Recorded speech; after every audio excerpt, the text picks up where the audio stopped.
Hello, everybody. Welcome to another Open Ed session.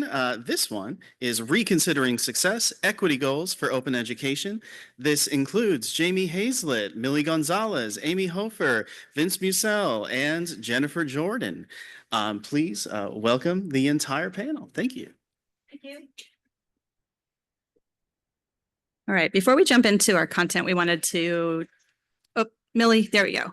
We wanted to just see who is here with us, both in person and online today.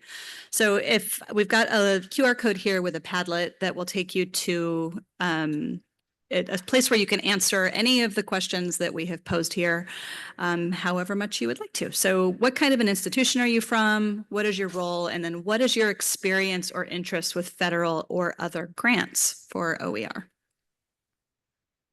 And we'll give it a moment and then Millie will show the results and then we'll get into our presentation.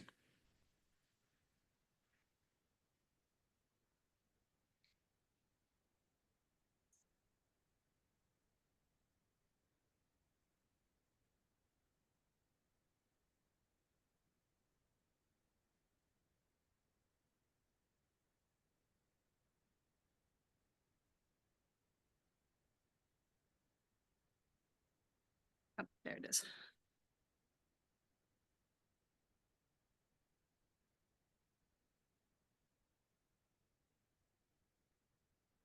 Millie, can you share this tab with the Padlet? Yep.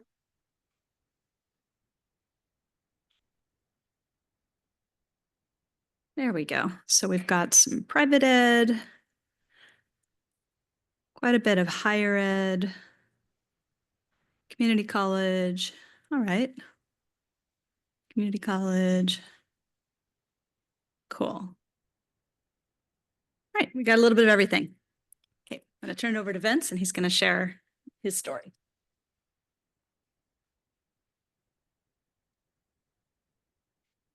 Hi, everybody. My name's Vince Mussehl. I'm from Chippewa Valley Technical College.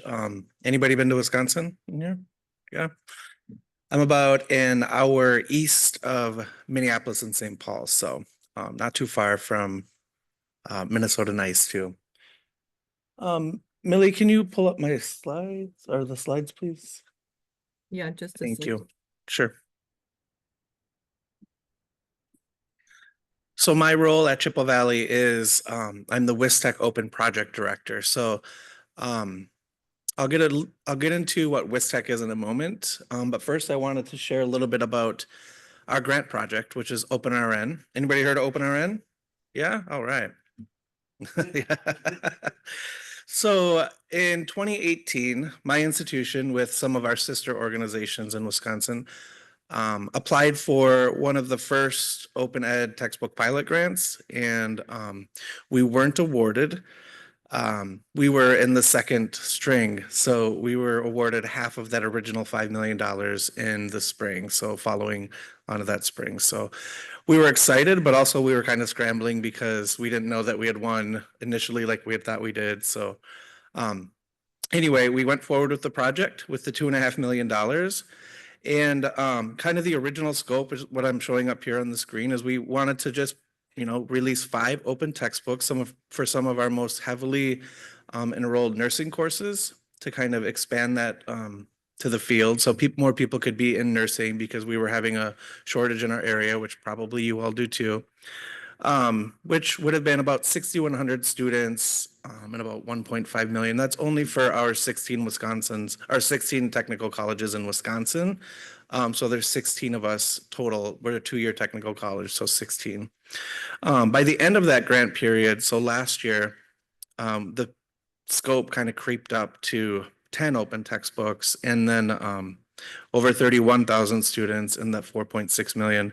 And we didn't use all of that grant for that money. We used HERF funds, we used Department of Labor grants, anything else that we could get our hands on because we had the team ready and waiting to help out wherever they could with writing. So it kind of grew from there.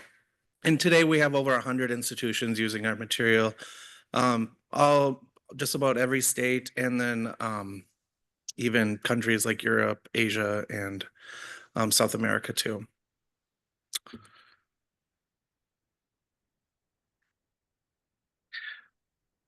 You can advance the slide, Millie. So WISTEC Open is the parent organization of OpenRN now. So the grant ended in 2023. We needed a way to sustain that work that we did because nursing textbooks aren't like physics or astronomy. They do get dated and rather quickly. And the accreditors especially like to see things updated on a regular basis. So we started a statewide kind of program called WISTEC, and that program includes OpenRN, to sustain OpenRN to be on a review cycle every few years.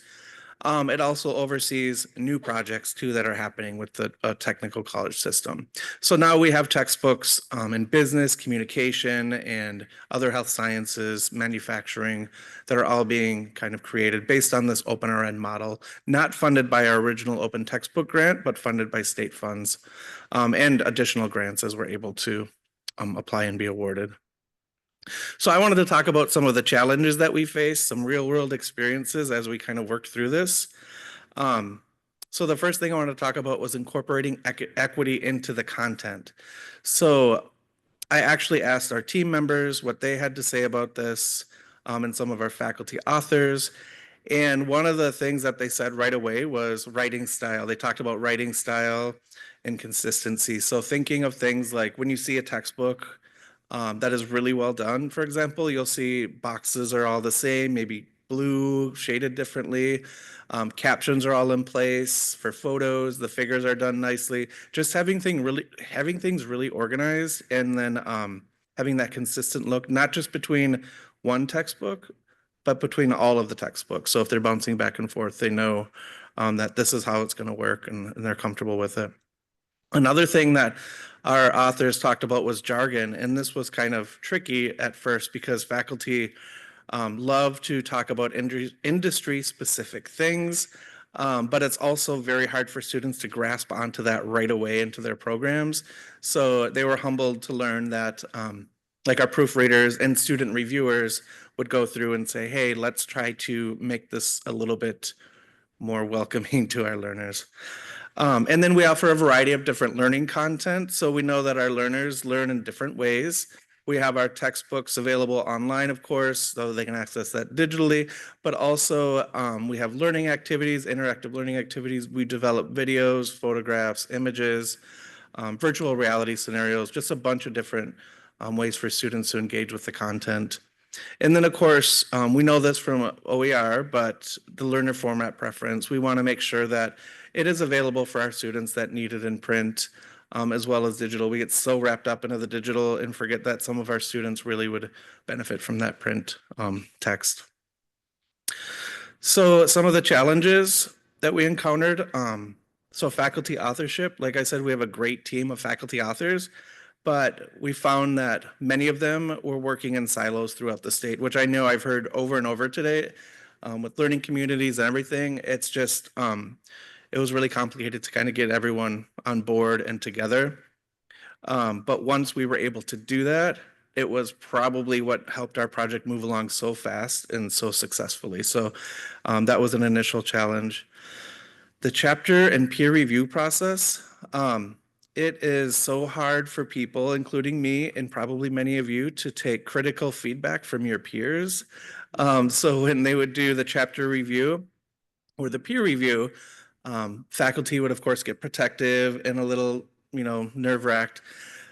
So we try to explain that up front now that, you're probably not going to like what you hear a lot, but just work through it and be patient. And we also try to coach the reviewers to be pleasant too. And you know what? Sometimes it's just different language barriers too. So some people are just shorter, right? And then we also try to, initially we had problems inviting people with diverse backgrounds to participate in that. So that's something that we worked really hard to do too. We didn't accept not responding as an answer. We assumed that maybe they didn't get the message, I think. So we intentionally reached out to people based on other people's suggestions from other institutions. And then, of course, finding student participation. We talk about involving our students so much in this work, but it's so complicated sometimes to actually get them to be involved with it. And this has nothing to do with the students. I think it's more like how much do they want to invest in something like this as well? They might strongly believe in this and be a fervent supporter, but when it comes to the logistics of it, it can be a lot of work for them, paid or not. So it can be difficult for that too. And then pilot and adjust. So I think kind of what this group talked about is it was hard for us to create something that wasn't perfect. We always thought we had to make something that was absolutely perfect. But really, the glory of what we do is we make these drafts and knowing that we can make them better as time goes on, as we learn from it. So that is one of the lessons that we learned was perfection isn't key to success. Kind of knowing that a first draft is a first draft and it can only get better with time.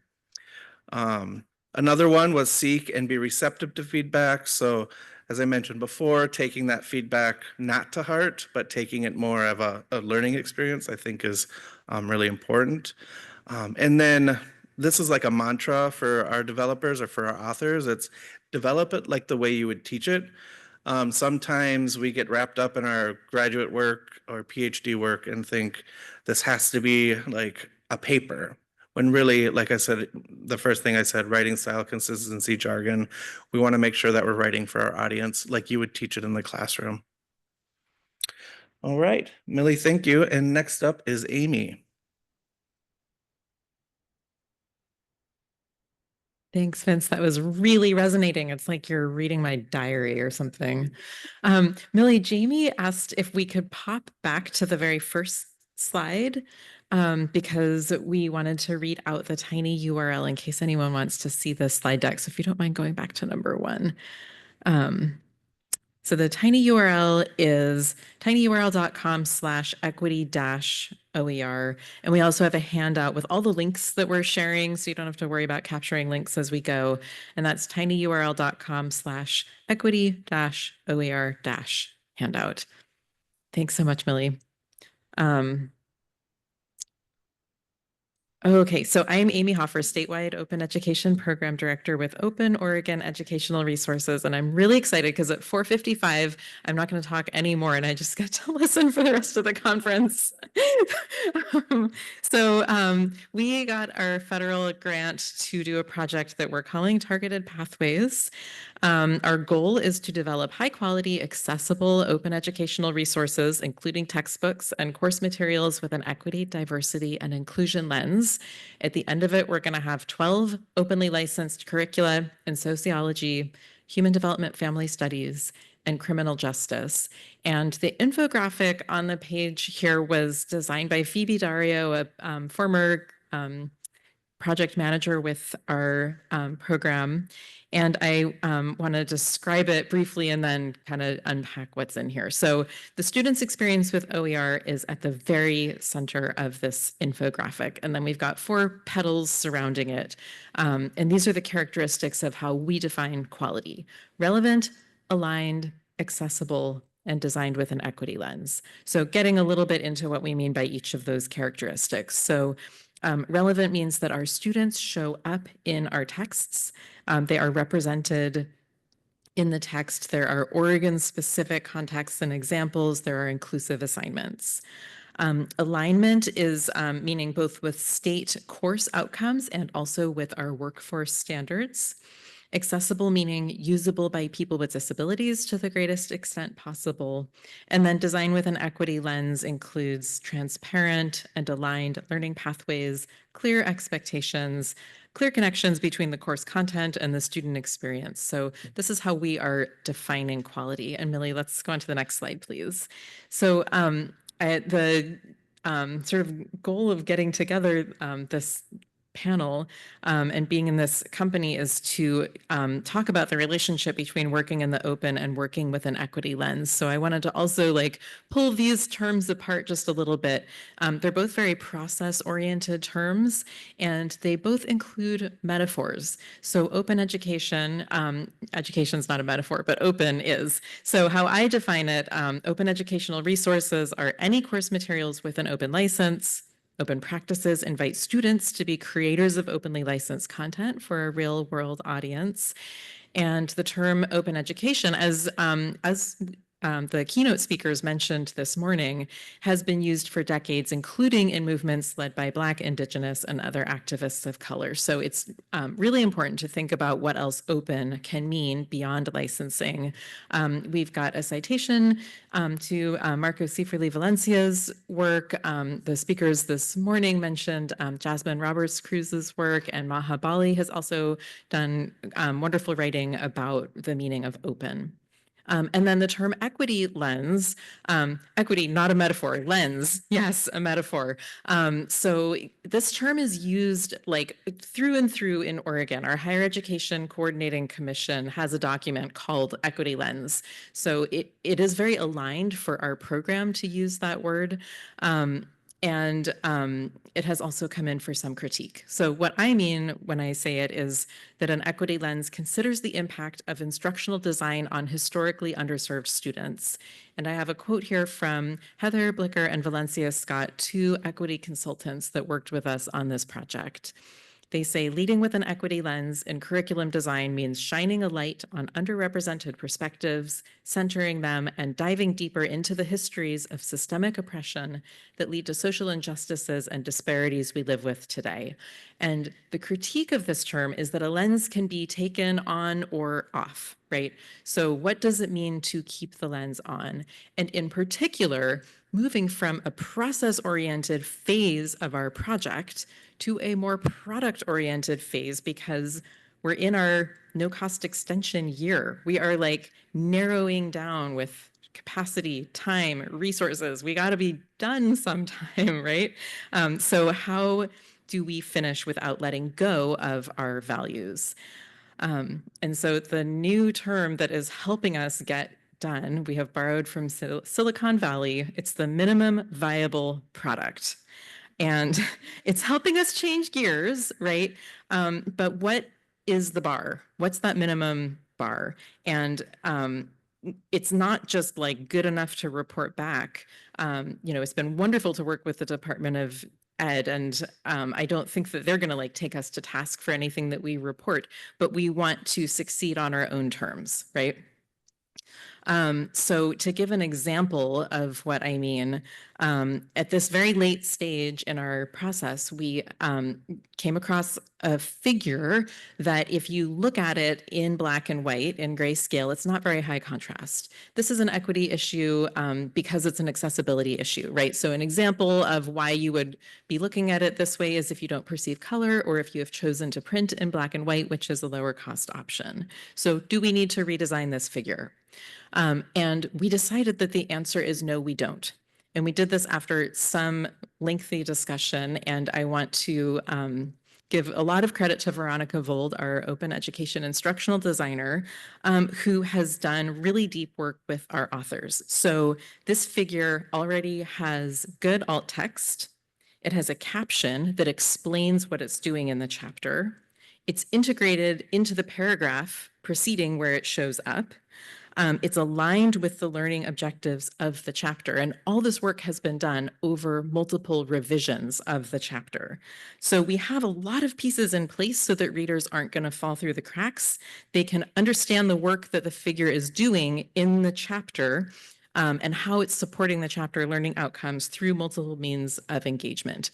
So we were like, okay, we have a minimum viable product here. We can be done with this one. We don't have to go back and redesign.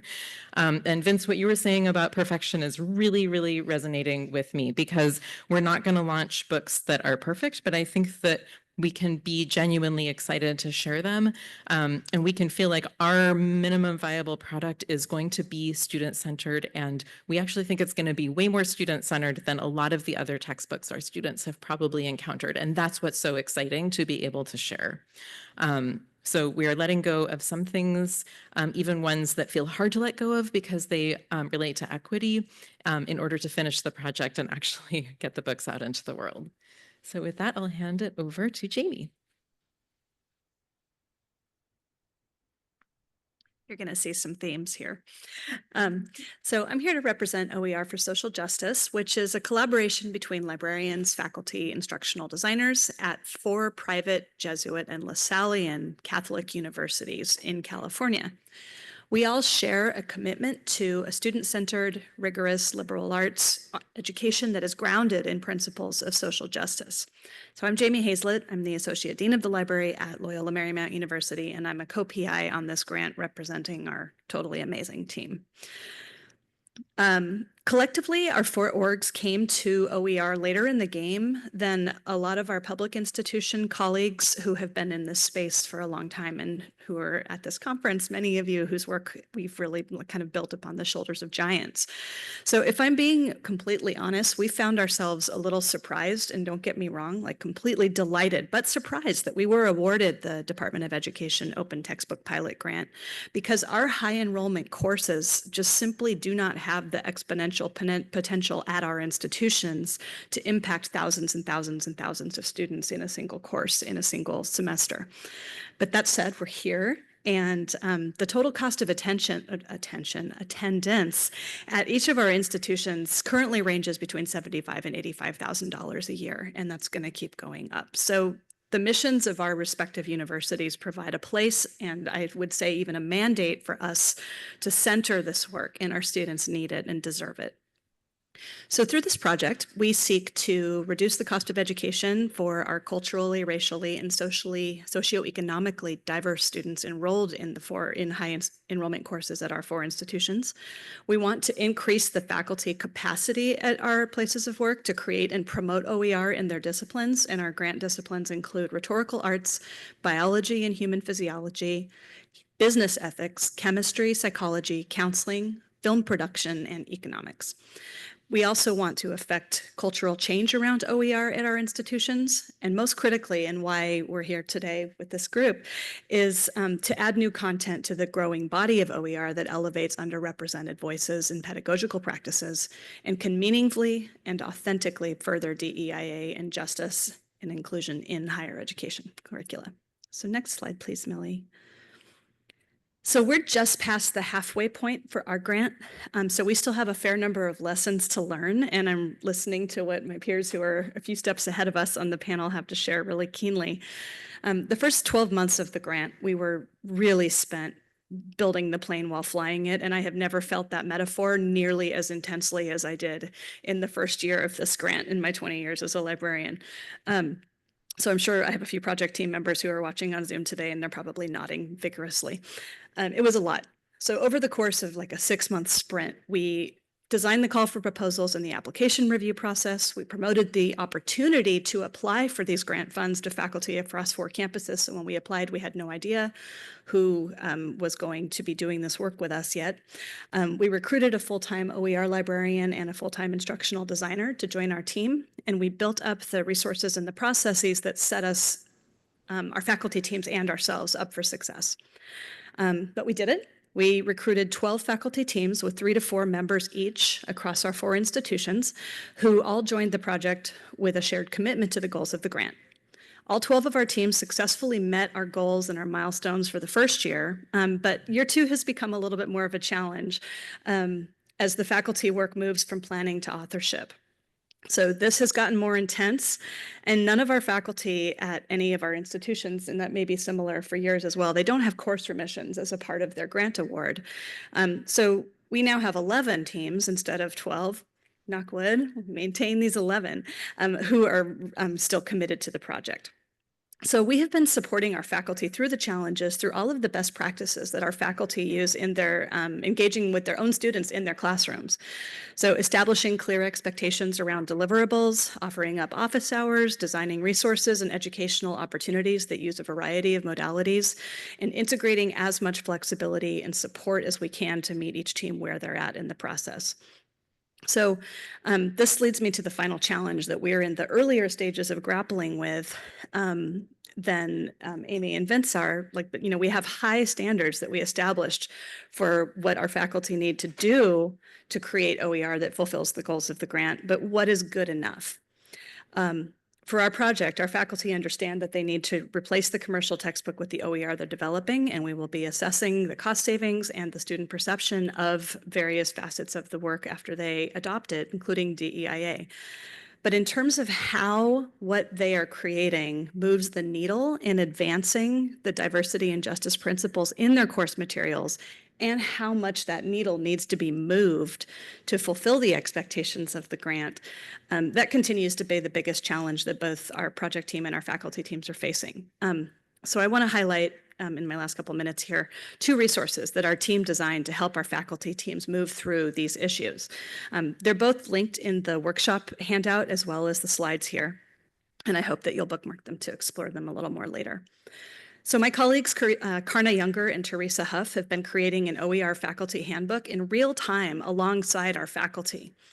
They build each chapter of open voices, just choices to accompany the kind of targets and where our faculty are expected to be with their OER development. And as they're doing this, they're demonstrating inclusive language and integration of diverse perspectives, best practices for integrating learning and assessment tools into the OER, and they're also making and correcting mistakes along the way and showing our faculty teams that we understand what you're doing because we're doing it too. We also have a wonderful speaker series that we're investing in for our faculty so they don't just get tired of hearing us talk at them. And the recordings and the resources in those are integrated into the press book after they're recorded and archived. So at the end of the grant, this will be a comprehensive, openly licensed resource that captures the output of our grant, but it's available to set other OER authors and advocates up for success as well. And the final resource that we developed that I want to share with you is our OER for Social Justice rubric. So this is the tool through which in the first year of the grant, we had our faculty teams conduct a gap analysis of existing OER in their disciplines. And they used this then to define the areas in which they will be integrating and focusing on to improve the DEIA, anti-racism, and accessibility in their OER.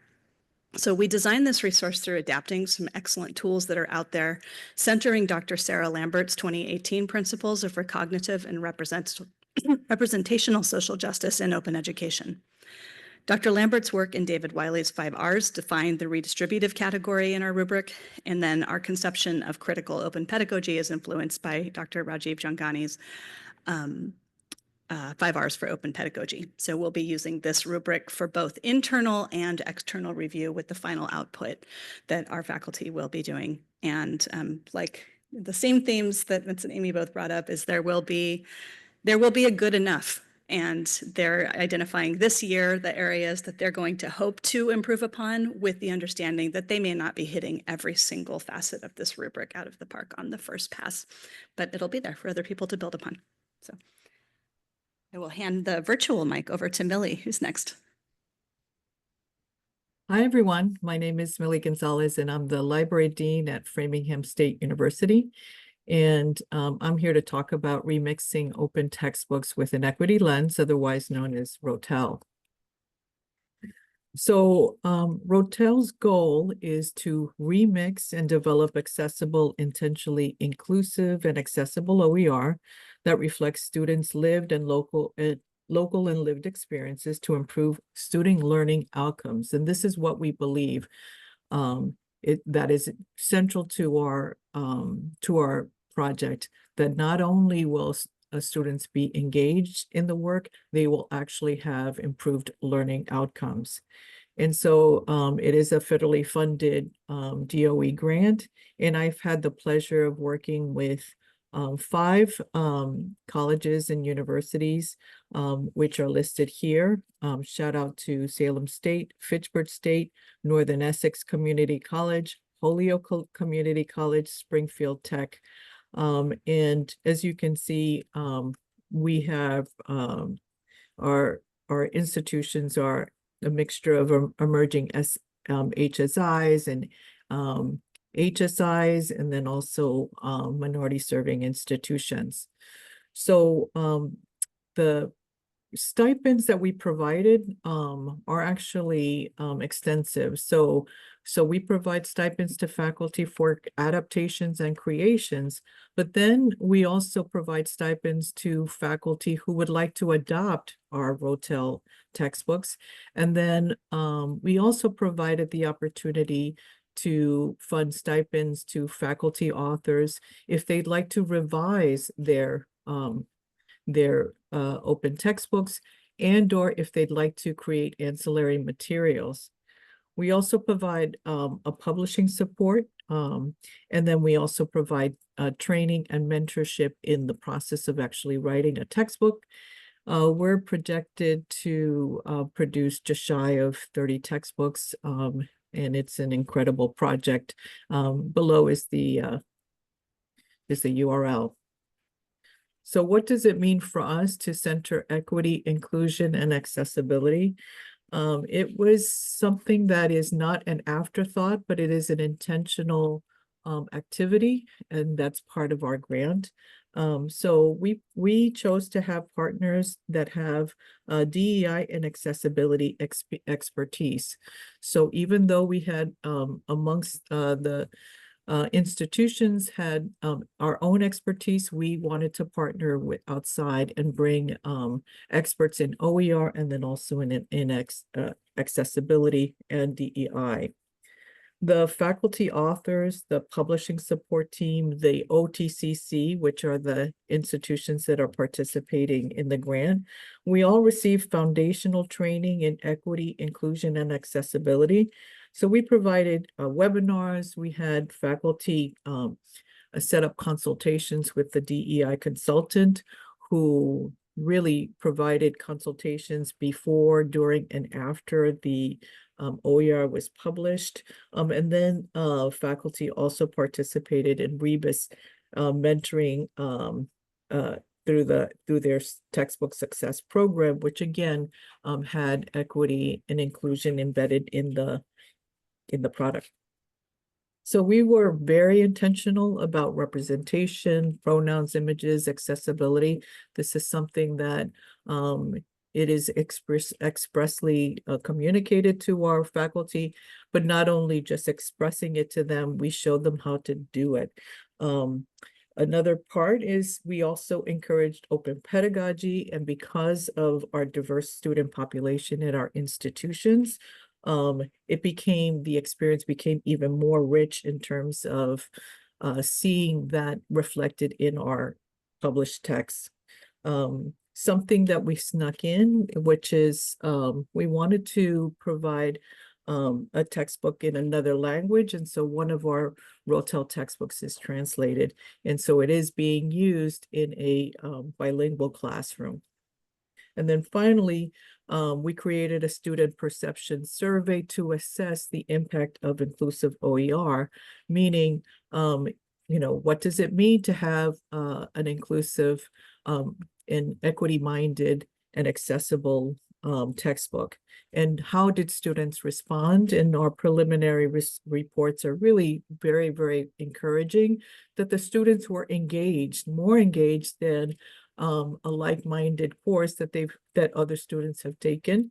Not only were they engaged, they appreciated the content, they saw themselves in the content, and most importantly, they actually did better in the course. So what are the challenges of this particular complex project? And this is, I'm just going to talk in terms of managing a project in a consortium setting. So, at the start of our project, we thought that we would be able to tap into our institutional expertise. And that proved that we couldn't do it. So in a sense, we had to create our own entity outside of our institutions, in addition to doing our regular jobs. So we built this virtual organization among 6 institutions. We provided, publishing support. We had many players in the mix. And, frankly, this whole project was a very steep learning curve. So not only were the faculty looking at us for guidance, we were looking at each other saying, oh my gosh, we need to do this and we need to do it well. So, the biggest challenge, unfortunately, was, that plagued us throughout this project was communication, because frankly, it was 6 institutions. There's a lot of people, with the best intentions, but this is something that, we paid attention to, and it was just really hard to have the right communication strategy nailed down. The projects were incredibly challenging and wonderful. except they, it really put a lot of demand on the publishing support team. Like, for example, we have one textbook that is 600 pages, right? So, so we have a variety of projects and we have a high number of textbooks that we produce. So it was challenging trying to meet our objectives within the time frame. And then, we had delays on faculty side, on our side. So we had 3 rounds of faculty projects, and those delays impact the pipeline.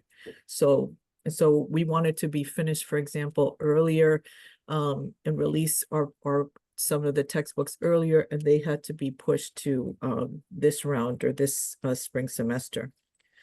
So I included this sentence, which is, the social justice, DEI, anti-racism work is this complex, and not everyone is at the same level of understanding.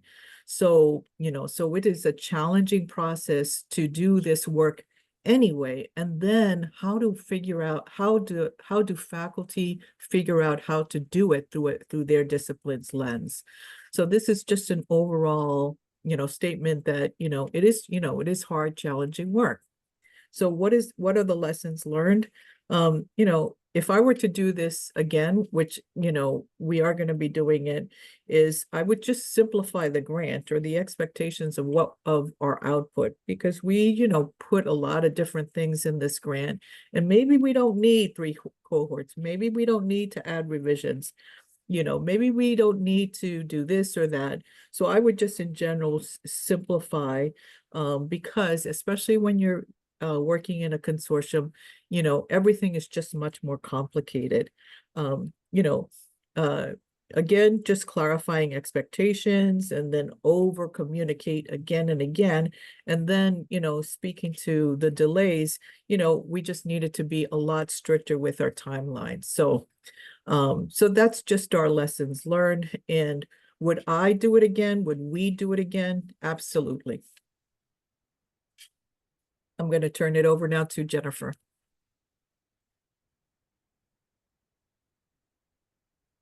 All right. Hi, everyone. My name is Jennifer Jordan, and I am the principal investigator on a Department of Education grant, and I'm also the OER librarian at the University of New Mexico, where I work. So our project is called the New Mexico Open Educational Resources Consortium, and it was funded for almost $2.125 million through the years 2024 to 2026. So I'm probably the most newbie PI on this panel, and we're just kind of getting the whole program started. This consortium consists of 3 colleges: UNM, Central New Mexico Community College, and Santa Fe Community College. It's basically the 3 colleges that agreed to be on the grant with me. I asked more people to join, but they were like, no. And the problem is in New Mexico, OER isn't as well known. And so part of the grant is that I'm going to do outreach. We're going to do outreach and try to get more people to join us on our journey. But we're starting with 3 institutions that are all Hispanic serving institutions. We serve a large population of marginalized minority students.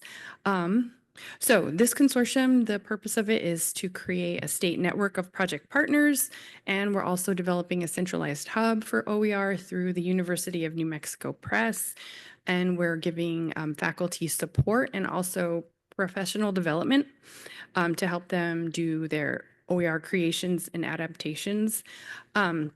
So we're focusing on adapting, adopting, and developing OER that is accessible, centers marginalized voices, and engages traditionally underrepresented students.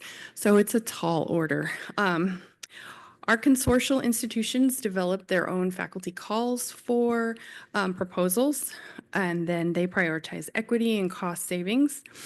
Each institution holds its own evaluation process for the proposals that they receive, but then the assessment of the projects will be done through UNM, and we're going to assess the impact of the open curriculum on student success.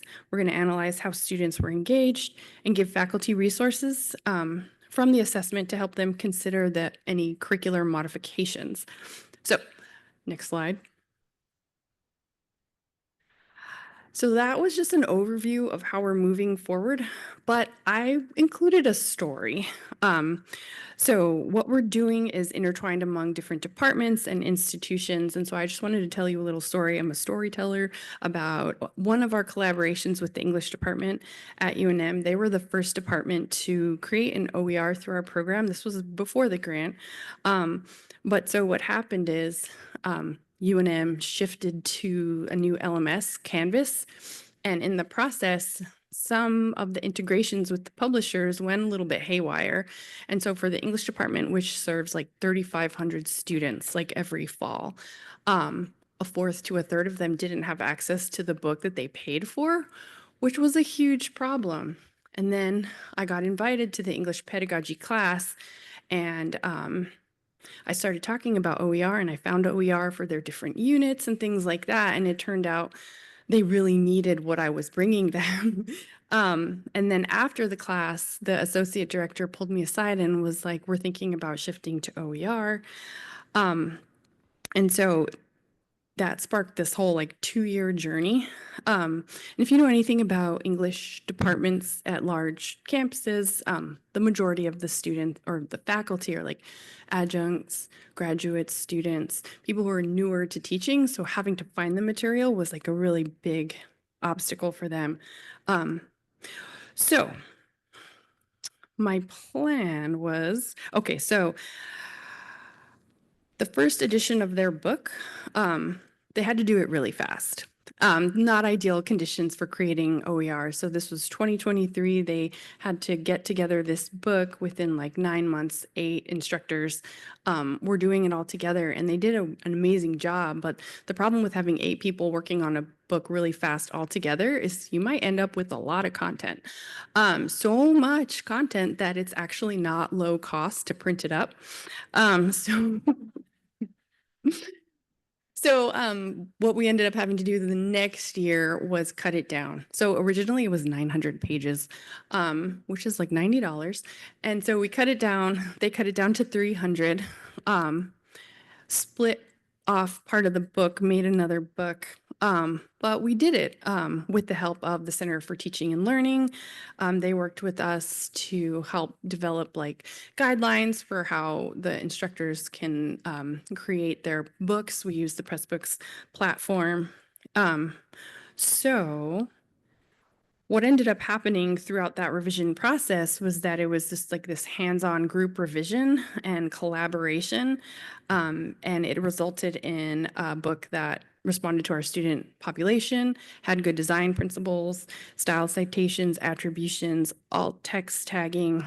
And we had this like collaborative process that we then sort of like used to help us develop our faculty guide for OER.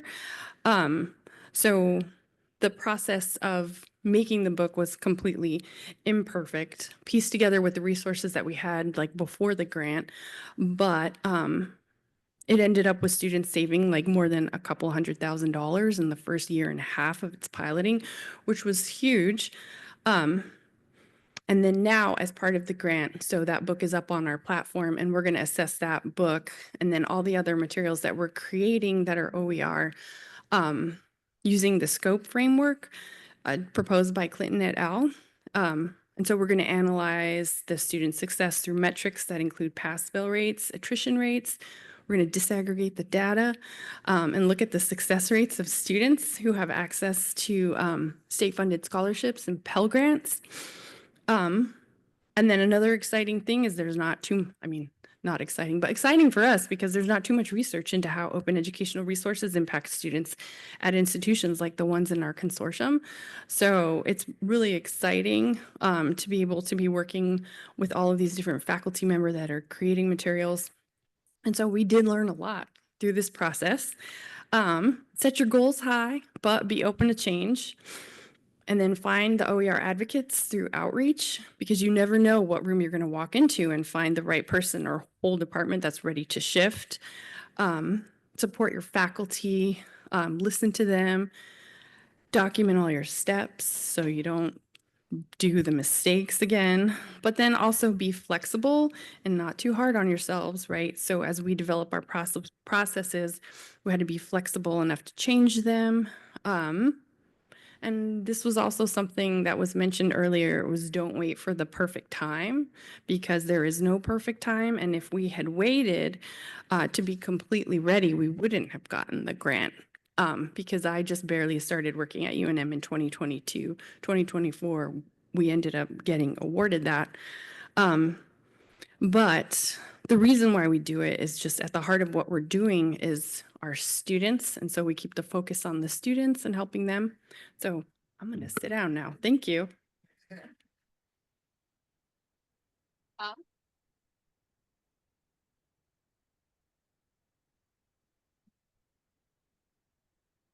Do we have questions on Zoom?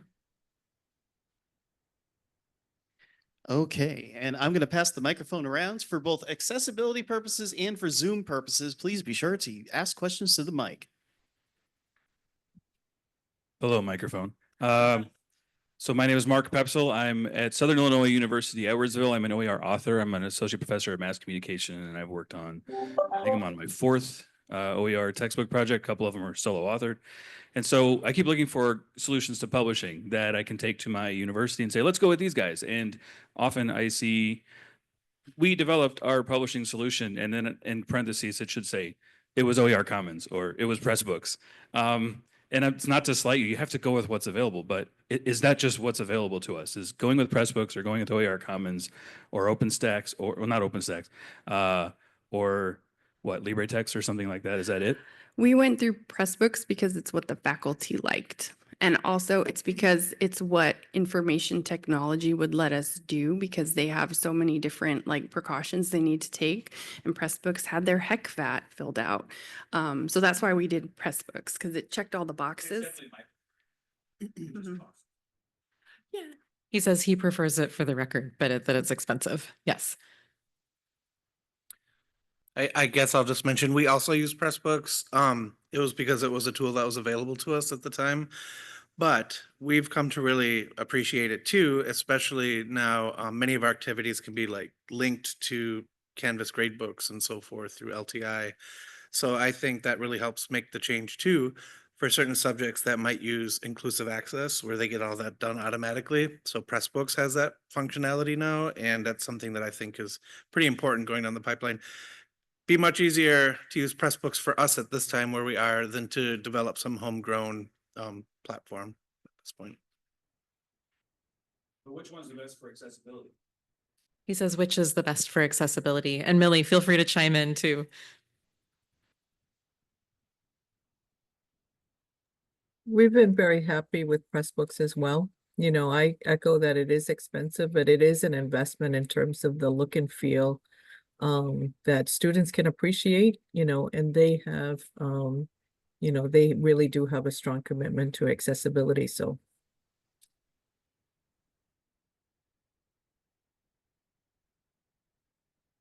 Also, the science teachers liked Pressbooks. And so I kind of had to go with what there, it had the scientific notation stuff, and yeah.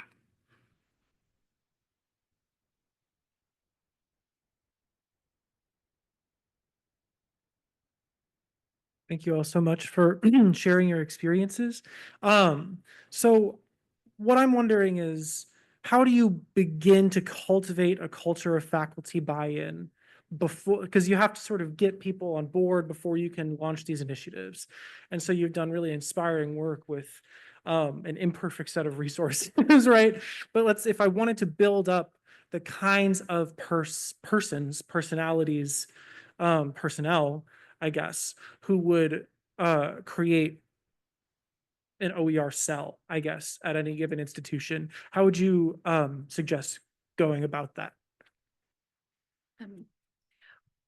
I think that the Open Education Network methodology for offering up micro grants for faculty to review books in the open textbook library is a really, really incredible starting point, because you start to kind of understand they have like a prepackaged amazing kind of demonstrably effective methodology for here's how to do this. Here's how to launch a micro grant project on your campus. And so you pay faculty maybe $200, $250 to take the time to review and post a review of an OER in the open textbook library. And then if you have the funds, you can also give an additional $200 for adoption.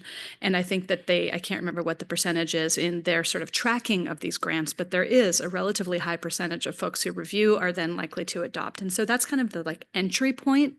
And on my campus at Loyola Marymount University, we had we had some internal grants as well, but we had a lot of faculty willingness, and we had the bandwidth in the library to support adoption, but we didn't have the expertise, and instructional design expertise to really do this publishing support that the federal grants have enabled us to be able to hire people to be dedicated to this work. So we've done both, and I think that both are effective, but the OEN is a great place to start that you can do, a lot of campuses can do with existing resources. I totally agree. That model has been really effective in Oregon as well. And to add to Jamie's great point, the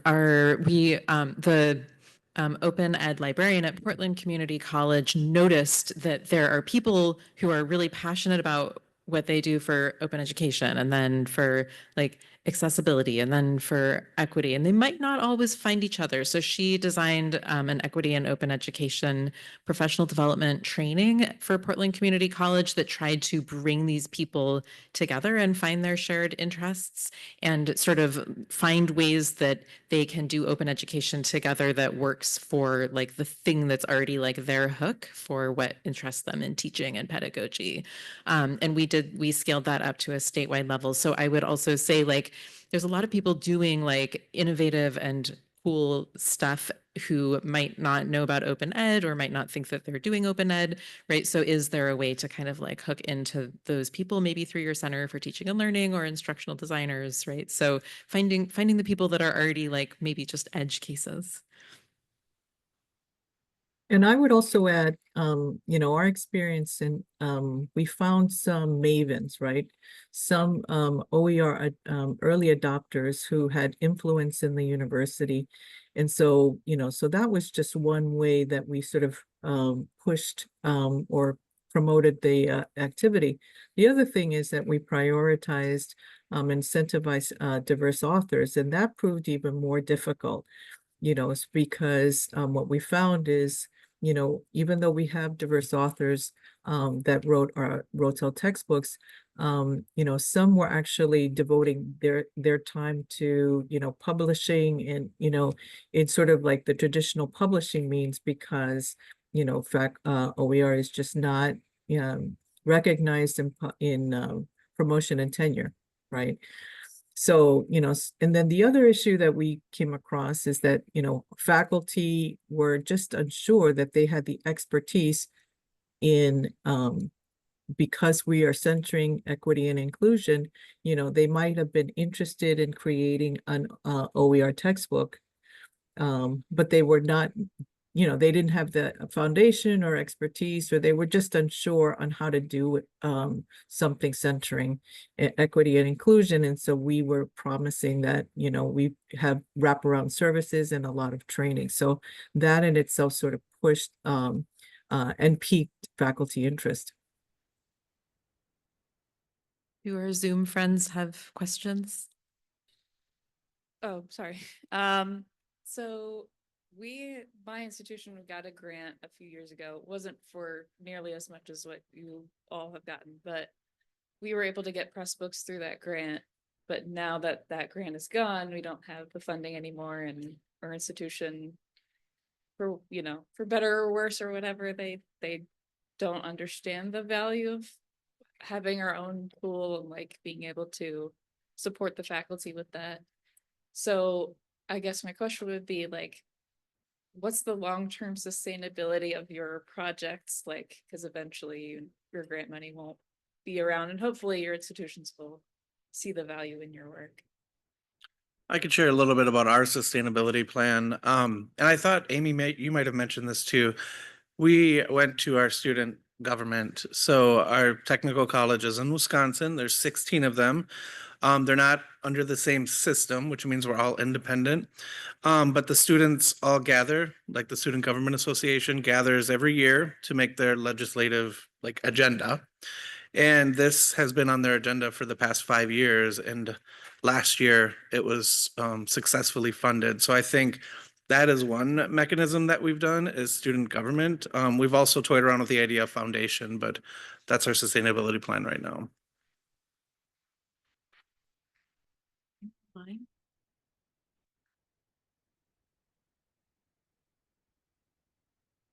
Have any of you been able to use your project success?